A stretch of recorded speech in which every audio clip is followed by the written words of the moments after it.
The moment Elaine, my mother-in-law, walked into the Thanksgiving dinner, her eyes scanning the room like she owned it, I knew trouble was brewing.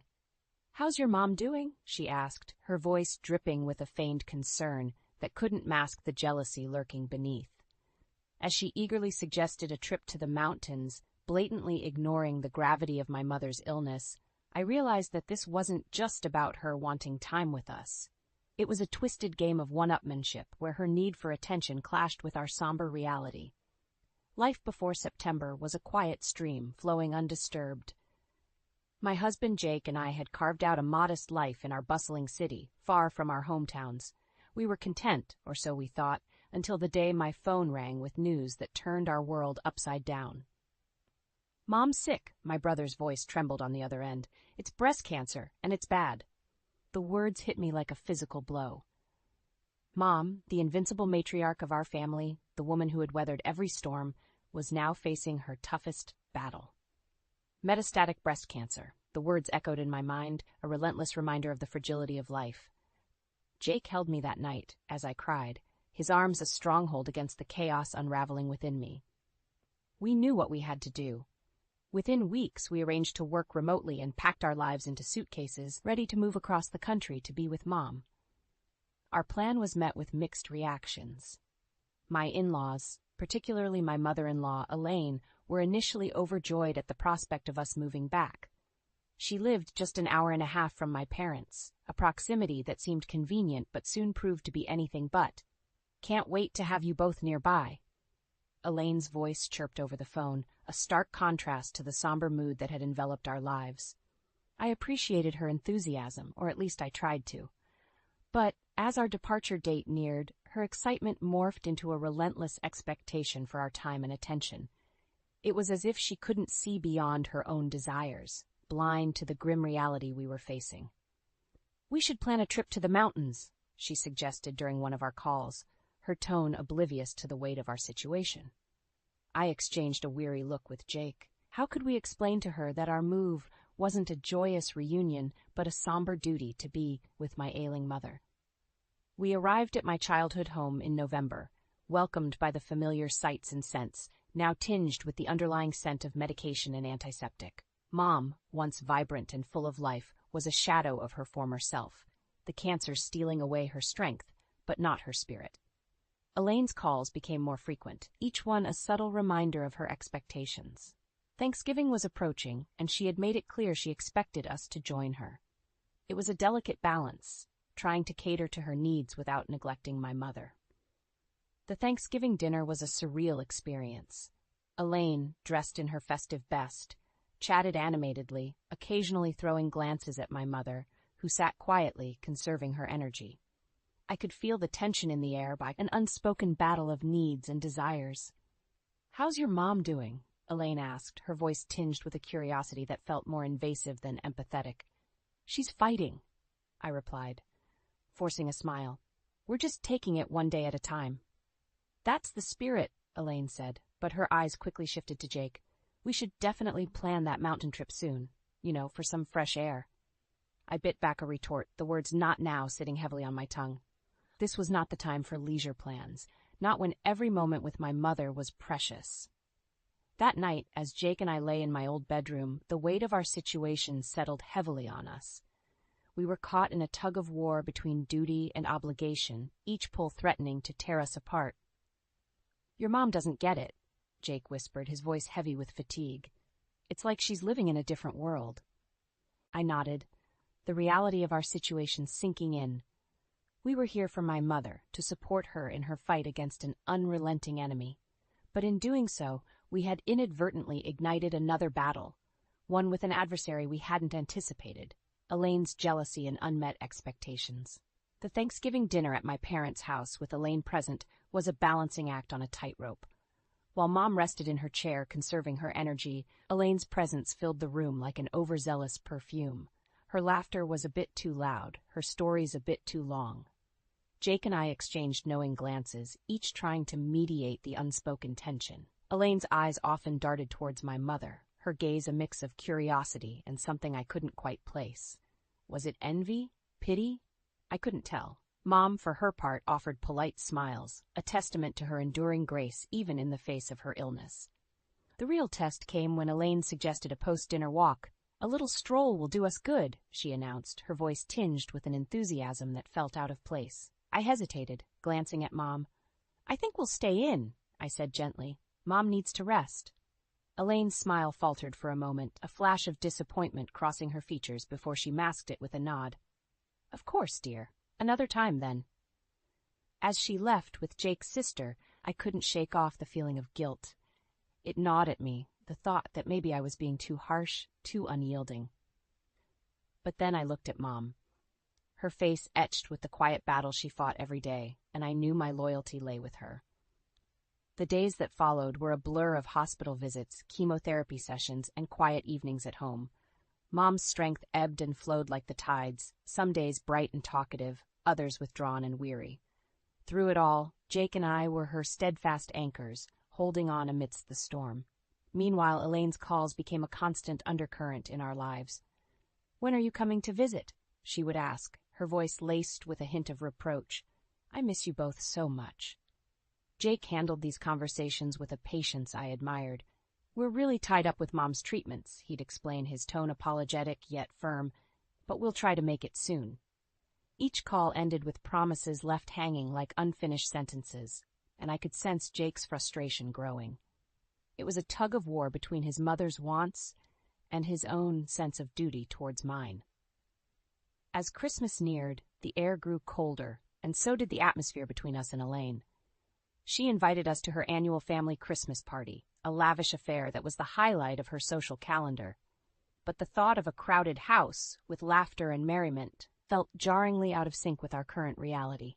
"We can't," I told Jake, my decision firm. "It's too risky for Mom, and honestly, for me too." Jake agreed, but the task of conveying this to Elaine fell heavily on his shoulders. I could only imagine how she would take this news, another rejection, another preference for my family over hers. But our priority was clear, and it wasn't the festive allure of a Christmas party.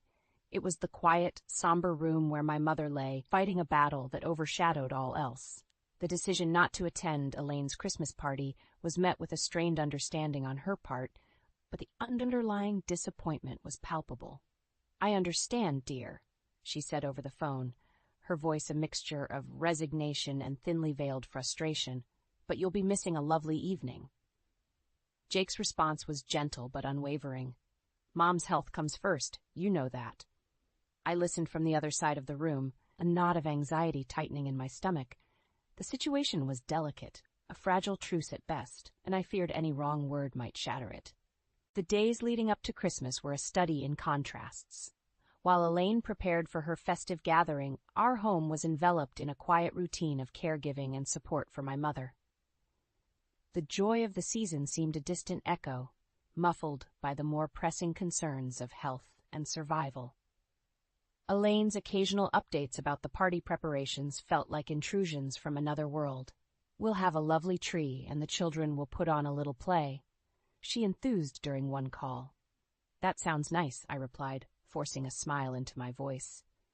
But my mind was elsewhere, on the pale figure resting in the next room, her life hanging in a delicate balance. The day of the party arrived, and with it came a flurry of messages and photos from Elaine, showcasing the festive atmosphere at her home. Each image was a splash of color and light, a stark contrast to the somber tones of our current life. "I wish you could be here," Elaine texted, a note of longing in her words. Jake sighed as he read the message. "I know she's trying to include us, but it just makes it harder." I nodded, understanding his conflict. It was a no-win situation. Staying here was an unspoken acknowledgement of our priorities, but it also meant widening the gap between us and Elaine. As evening fell, the sounds of laughter and music from Elaine's party reached us through phone calls and messages. It was as if the merriment from there underscored the silence in our home. "I feel like I'm letting her down," Jake admitted, his voice heavy with guilt. "You're doing what's right," I reassured him, although I grappled with my own doubts. Were we being unfair to Elaine? But then I looked at my mother, her face serene yet etched with the lines of her struggle, and I knew we had made the only choice we could. That night, as we sat in the quiet living room, the glow of the Christmas lights seemed dimmer, the festive spirit subdued. Our hearts were with Mom, in this battle that allowed no room for distractions, no matter how well-intentioned they might be. Elaine's world of celebrations and gatherings seemed a universe away, and for now, that was a distance we had to maintain. The aftermath of the Christmas party left a subtle shift in Elaine's attitude towards us. Her calls, once filled with exuberant chatter, now carried a note of coolness, a hint of reproach that lingered like a shadow. The emotional distance was growing, a chasm widened by unspoken grievances and misunderstood intentions. Jake and I found ourselves discussing Elaine more often, trying to navigate this delicate terrain. "She just doesn't see the whole picture," Jake would say, his brow furrowed in frustration. It's like she's only thinking about herself."